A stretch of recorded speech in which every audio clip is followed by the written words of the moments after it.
This is 4C40 and we're reporting from Rotterdam. We're heading for the center of Rotterdam.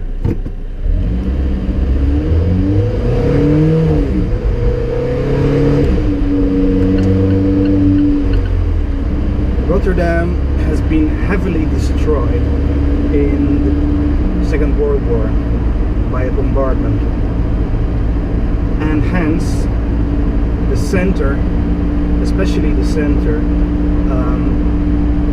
was almost completely devastated. The bombers were so smart to leave the post office and the city hall intact, because those buildings contain some of the important documentation. And so what you see today in city center of Rotterdam is mostly new buildings. Now in the skyline you already see them.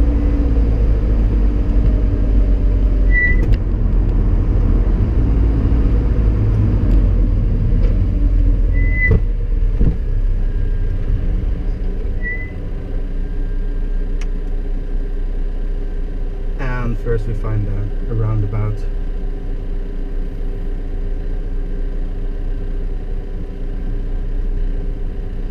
In the city center during those days, some of my aunts, they lived in Rotterdam. These were Aunt Annie, Aunt Jannie and Aunt Willie. They were more living in the outskirts and did escape from the bombardments.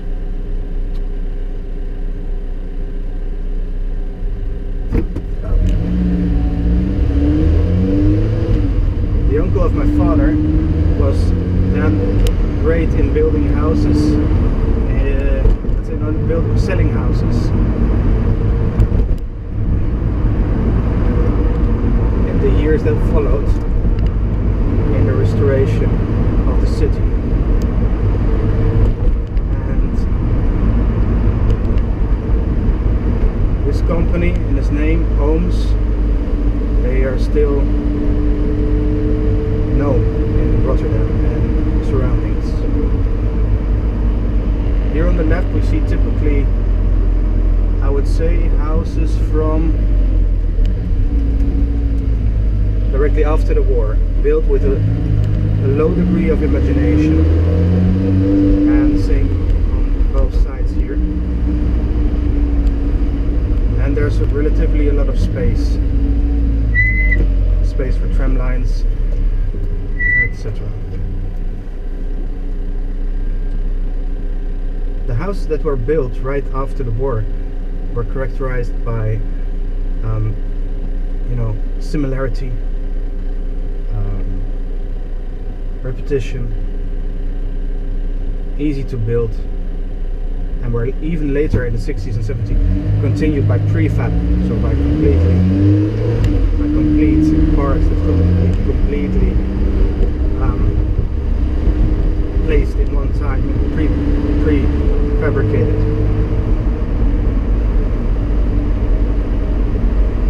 It's only later that people demanded more variety in their buildings.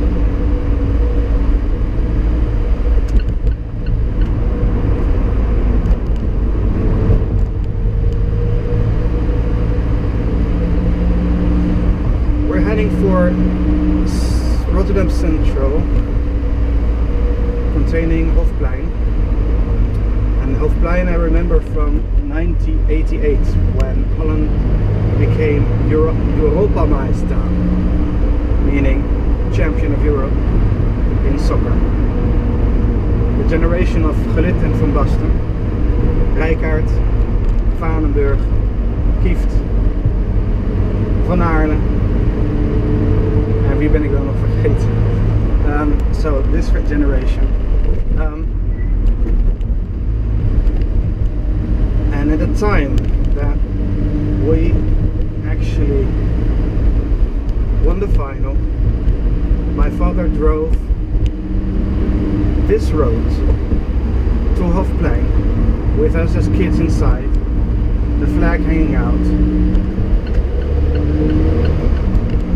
and going to Hofplein, where we saw people jumping into the water, where only the flags now currently waving are silent witness of the euphoria of that day. And it will be remembered in Dutch football history, because basically we made it till the end that time. I was 12, yes, and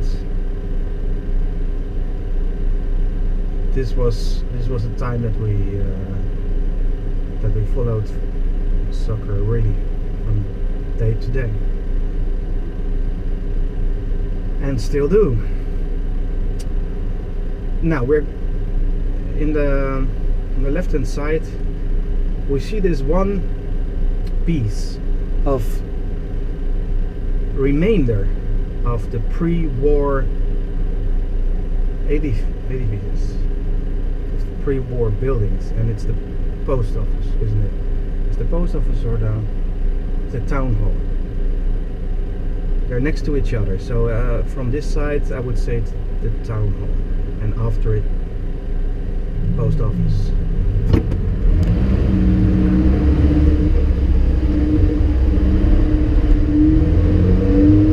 The Hilton Hotel, famous for rooms and for jumping.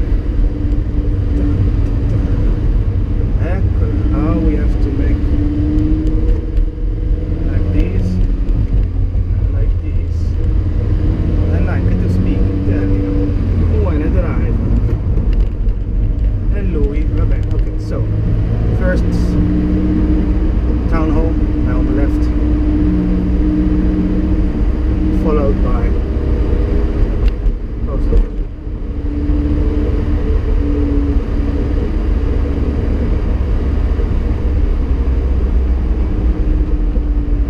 The rest of the places here is mainly filled with shops and hotels. Here there's Atlanta Hotel.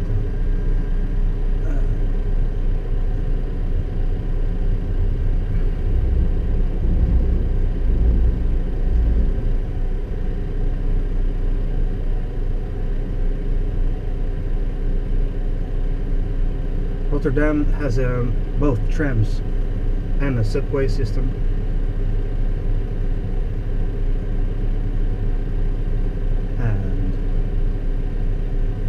And has even water taxis that bring you from one side of the river to the other side. We should now approach the river quite soon. And close to the river we find the highest buildings. So we see the Robeco Tower already there on the left side, but there's more to come. There's a Nationale Nederlanden gebouw, which is an insurance company.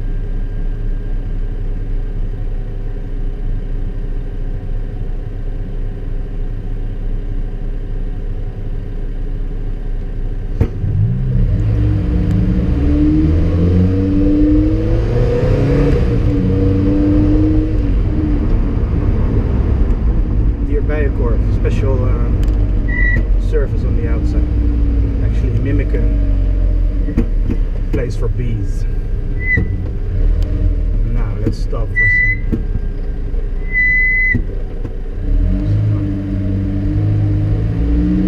It could be a tram. Is it?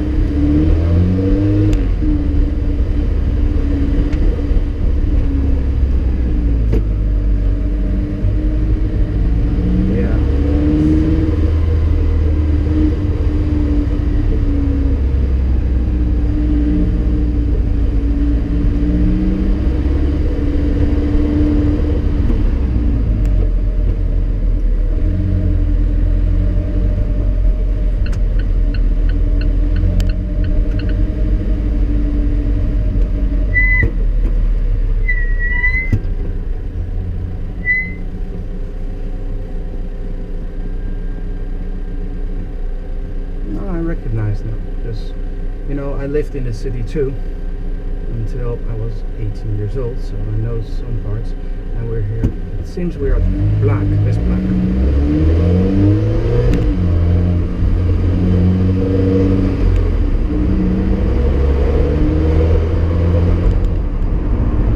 That means we're close to the harbor, at the museum. Museum Taka.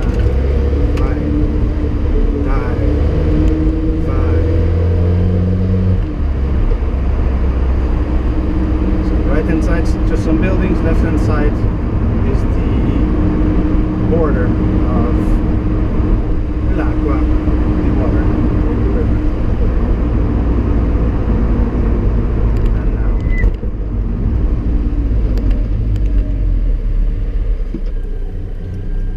Leuvenhaven, that's where we are. And here's actually a metro.